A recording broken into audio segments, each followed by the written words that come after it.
Hello friends, இன்றைக்கி காலையிலேருந்து நான் என்னோடய வேலைகளை உங்கள்கிட்ட நான் ஷேர் பண்ணேன். என்ன செய்ய போகிறேன் அப்படின்றது நான் சொல்கிறேன்.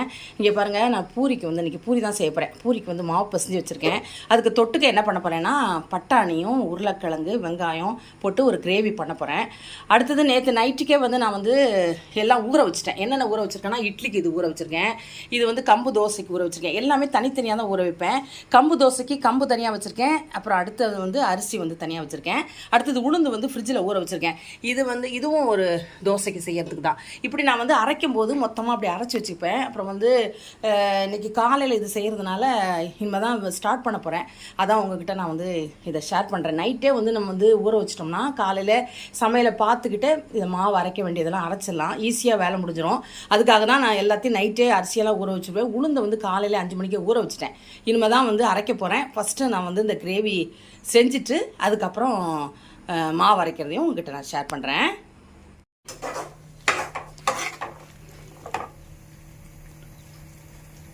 பாருங்கள், பட்டாணி அதில் போட்டேன். நான் உருளைக்கிழங்கும் பட்டாணியும் போட்டு பண்ணலான்னு தான் பட்டாணி நல்லா தனியாக வேக வச்சுட்டு அதை போட்டிருக்கேன். இதில் என்னென்ன போட்டிருக்கேன்னா, வெங்காயம், தக்காளி, பச்சை மிளகாய் போட்டிருக்கேன். அப்புறம் இஞ்சி போட்டு பேஸ்ட்டு எல்லாம் போட்டு நம்ம தாளிச்சாச்சு. நான் சோம்பு போட்டு தாளிப்பேன். பிரேக்ஃபாஸ்ட் என்ன? பூரியா சப்பாத்தியா? பூரி. இப்போ இந்த உருளைக்கிழங்கு இதில் போடலாம். நான் கொஞ்சம் லிக்விடாக தான் வைப்பேன், ஏன்னா சொட்டு சாப்பிட்றதுக்கு அப்போ தான் நல்லாயிருக்கும். அதனால தான் உருளைக்கிழங்கையும் பட்டாணியும் ஒன்றா வேக வச்சுட்டு இப்போ அதில் போட்டிருக்கேன். இந்த பட்டாணி ரொம்ப நாளாச்சு வாங்கி, சரி இப்போ மாதம் பிறக்க போகுது இல்லையா, சரி அதை க்ளீன் பண்ணிடலாம் அப்படின்ட்டு தான் இன்றைக்கி அதை பட்டாணிக்கு அது கூட போடுறேன். இது ரொம்ப நல்லாயிருக்கும், சாத்து கூட சாப்பிட்லாம். கட்டியாக இருந்ததுன்னா சாத்துக்கு சாப்பிட்லாம், கட்டியாக இல்லைன்னா தண்ணியாக இருந்ததுன்னா ஒரு சப்பாத்தி பூரிக்கு நல்லாயிருக்கும். அவ்வளோதான். உருளைக்கிழங்கு உருளைக்கிழங்கு போதாதானே? இவ்வளோ இருக்குல்ல, 2 பேருக்கு தாராளமாக போதும். இப்போ நல்லா இது உப்பு போடலைன்னு நினைக்கிறேன், பார்த்துக்கிறேன். எனக்கு அப்பப்போ மறந்துடுதுங்க இப்போ உப்பு போட்டனா இல்லையான்னு. உப்பே போடலை பாருங்க. காரத்துக்கு வந்து பச்சை மிளகாய் போட்டிருக்கேன். கொஞ்சம் காரம் போட்டால் நல்லா தான் இருக்கும். எங்கள் வீட்டுக்கார மஞ்சளாக வேணுன்றாங்க, அதனால தான் இப்படி பண்ணுறேன். அவ்வளோதான், பூரி மசால் ரெடி ஆயிடுச்சு. அடுத்தது பூரி போட்டுட்டு அப்புறம் நான் அந்த ஊற வச்சதெல்லாம் விட்ட காமிச்சல, கம்பு அதெல்லாம் அரைக்கும் போது எப்படி அரைக்கிறேன். நிறைய ஒரு சிஸ்டர் கேட்டிருந்தாங்க கம்பு தோசை எப்படி செய்வீங்க அப்படின்னு. அதனால தான் நேற்று கம்பு ஊற வச்சேன். சரி, இது கொதிச்சு ரெடி ஆனோன்னு அடுத்தது பூரி போட வேண்டியதான்.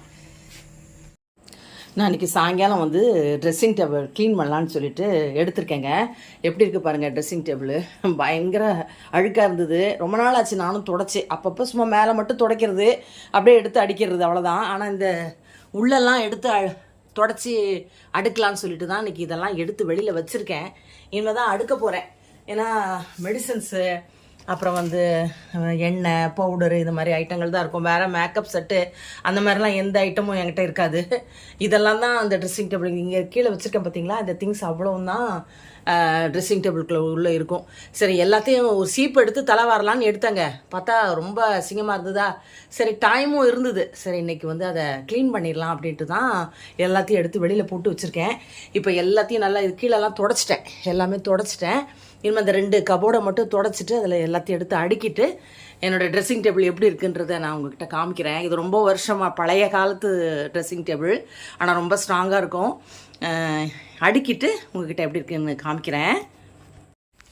இங்கே பாருங்கள், ட்ரெஸ்ஸிங் டேபிளை வந்து நல்லா தொடச்சி எல்லாத்தையும் அழகாக அடுக்கி வச்சுட்டேன்.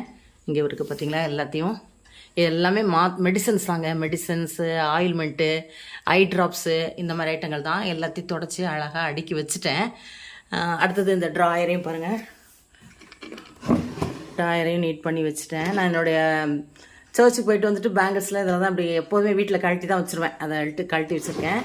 அடுத்தது இங்கே பாருங்கள், இந்த ட்ராயரையும் நீட் பண்ணி வச்சுட்டேன் அழகாக. எத்தனை வாட்டி பண்ணாலும் அது கலைய தாங்க செய்யுது. அதனால் அப்பப்போ கொஞ்சம் க்ளீன் பண்ணி தான் வைப்பேன். இப்போது கொஞ்ச நாளாக பண்ணவே இல்லை. இந்த சீப்பு பாருங்கள் ரொம்ப அழுக்காக இருக்குது. இதை மட்டும் சர்ஃபில் ஊற வைக்கிறதுக்காக எடுத்து வச்சுருக்கேன்.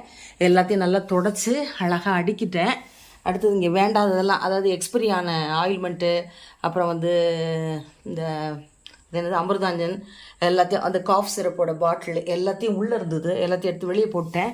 இப்போ இப்படி தான் இருக்குது வீடு. இனிமேல் தான் வந்து பெருக்கி நீட் பண்ணணும். இதுதான் வந்து நான் ட்ரெஸ்ஸிங் டேபிள் இன்றைக்கி நீட் பண்ணது. எப்படி இருக்குன்னு சொல்லுங்கள். இது வந்து 2வது நாள் வீடியோ. அன்னைக்கு இந்த வீடியோ மாவு அரைச்சது உங்ககிட்ட நான் அரைக்கிறேன்னு சொல்லியிருந்தேன். அப்புறம் அரைச்சதை காமிக்கல, கரண்ட் இல்லை, அதனால காமிக்க முடியல. இது இன்னைக்கு வந்து அரைச்சி வச்சதை நான் இன்னைக்கு தோசை சுட போகிறேன். அதாவது கம்பு மாவு இது. இதுக்கு தொட்டுக்க சட்னி வந்து கத்திரிக்காய் சட்னி அரைக்க போகிறேன். அதுக்கு தேவையான பொருட்களை எடுத்து வச்சுக்கேன். உளுத்தம்பருப்பு, காஞ்ச மிளகாய், கருவேப்பிலை, சின்ன வெங்காயம், தக்காளி, ஒரு 3 கத்திரிக்காய். இதை வந்து நம்ம எண்ணெயில் வதக்கிட்டு அரைக்க போகிறோம். இந்த தோசை சுடும் போதும் இந்த சட்னி அரைச்சிட்டு உங்ககிட்ட நான் வந்து ஷேர் பண்ணுறேன் எப்படி இருக்குன்னு பாருங்கள். பார்த்துட்டு கத்திரிக்காய் சட்னி ரொம்ப நல்லாயிருக்கும். இப்போ வந்து ஃபஸ்ட்டு நம்ம வந்து உளுத்தம்பருப்பும் காஞ்ச மிளகாவும் போட்டு நல்லா வறுத்து ஃபஸ்ட்டு எடுத்துக்கலாம்.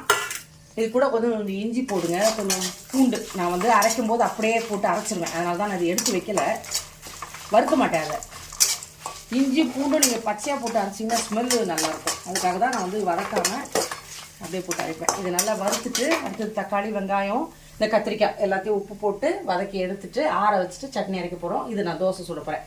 இதை உங்கள்கிட்ட நான் ஷேர் பண்ணுறேன். இப்போ பாருங்கள், இதில் நான் என்னென்ன போட்டிருக்கேன்னா உளுத்தம்பருப்பு, காஞ்ச மிளகா, கருவேப்பிலை, கொஞ்சம் போல் புளி, இஞ்சி வெட்டி போட்டிருக்கேன். அடுத்தது கொஞ்சம் போல் தேங்காய். எனக்கு தேங்காய் போட்டால் பிடிக்குன்றதுனால தேங்காய் போட்டிருக்கேன். இது தேங்காய் போடாமே நல்லா தான் இருக்கும். இப்போ இதை நம்ம வந்து அரைச்சிட்டு வர போகிறோம். அடுத்தது வந்து கத்திரிக்காய், சின்ன வெங்காயம், தக்காளி எல்லாத்தையும் போட்டு இதில் வதக்கிட்டேன். கொஞ்சம் போல் மஞ்சத்தூள் போட்டிருக்கேன் கலருக்காக. அவ்வளோதான். இதை போய் அரைச்சிட்டு வந்துருப்பேன். அடுத்தது இங்கே தோசைக்கல் வச்சுருக்கிறேன். இங்கே வந்து மாவு வந்து ரெடி பண்ணிவிட்டேன். கொஞ்சம் கட்டியாக இருந்தது ஃப்ரிட்ஜில் இருந்தவுடனே. அதை நான் வந்து கொஞ்சம் தண்ணி ஊற்றி ரெடி பண்ணியிருக்கேன். தோசை சுட்டுட்டு இந்த சட்னி அரைச்சிட்டு உங்கள்கிட்ட நான் காமிக்கிறேன். சரிங்களா? தோசை எப்படி விரிச்சு விட்ருக்கேன் பார்த்தீங்க, நல்லா விரிச்சு விட வரும். அடுத்தது பாருங்கள், நான் வந்து கத்திரிக்காய் சட்னி அரைச்சிட்டேன். நான் வந்து கடுகும் கொஞ்சம் பெருங்காயம் போட்டு தாளிச்சிருக்கேன். இதில் வந்து நீங்கள் புதினா கொஞ்சம் போல் ஃப்ரெஷ்ஷான புதினா இருந்தது, கொத்தமல்லி இருந்ததுன்னா அரைக்கும் போது வதக்க வேண்டாம், அரைக்கும் போது போட்டு அரைச்சிங்கன்னா வாசமாக நல்லாயிருக்கும். அதை தான் நான் வந்து ரெடி பண்ணியிருக்கேன். இது தோசையும் சுடலாம், இட்லியும். பாருங்கள் மாயோட பதத்தை பாருங்கள், இப்படி வச்சுக்கோங்க. கேட்ட சிஸ்டருக்கு நான் வந்து செஞ்சு காமிச்சிருக்கேன். ட்ரை பண்ணி பாருங்கள், பார்த்துட்டு எப்படி இருக்குன்னு சொல்லுங்கள். இப்போ பாருங்க, நல்ல எண்ணெய் வேணால் எண்ணெய் ஊற்றிக்கலாம், இல்லைன்னா நெய் வேணால் நெய் ஊற்றிக்கலாம். அது நம்ம விருப்பம்தான். அழகாக முருவலாக சூப்பரான தோசை வரும். இப்படி செஞ்சு பாருங்கள். இப்போ தோசையில் வந்து எண்ணெய் இருந்ததுன்னா உங்களுக்கு வந்து ரவுண்டு வந்து சுத்த வராது, அதனால் ட்ரையாக தான் இருக்கணும். அதுக்கப்புறம் நீங்கள் தேவைன்னா வந்து எண்ணெய் ஊற்றிக்கலாம். இப்போ பாருங்கள், தோசை கல்ல. ஆமாம், எப்படி வருது பார்த்தீங்களா? சுத்தறதுக்கு நல்லா வரும். கஷ்டமே இல்லாமல் அழகான ஒரு சிறுதானிய தோசை நம்ம ரெடி பண்ணிட்டோம். அடுத்தது இப்போ நம்ம சாப்பிட போகிறோம். சுட்டு வச்சுட்டு சாப்பிட்டுட்டு உங்கள்கிட்ட நான் காமிக்கிறேன். அடுத்த வீடியோ என்ன பண்ணுறேன் அப்படின்றத உங்கள்கிட்ட காமிக்கிறேன். நான் வந்து எப்போதும் எனக்கு காய்கறி வாங்குவேன்ல, அந்த பொண்ணுகிட்ட போய் நான் இன்றைக்கி காய்கறி வாங்கிட்டு வந்தேன். இங்கே பாருங்கள், இவ்வளோ கொத்தவரங்காவும் 20 ரூபா, குடமிளகாய் இவ்வளவும் 20 ரூபா, கோஸ் பாருங்கள் 20 ரூபா, நூக்கல் 20 ரூபா, பாவக்காய் 20 ரூபா. அந்த வெங்காயம் பாருங்கள், கருவேப்பிலை கொத்தமல்லி வந்து இது ஃப்ரீயாக கொடுத்தா. அடுத்தது வெங்காயம் வந்து இது கிலோ வந்து 32 ரூபா, அதனால் இது வாங்கிட்டு வந்தேன்.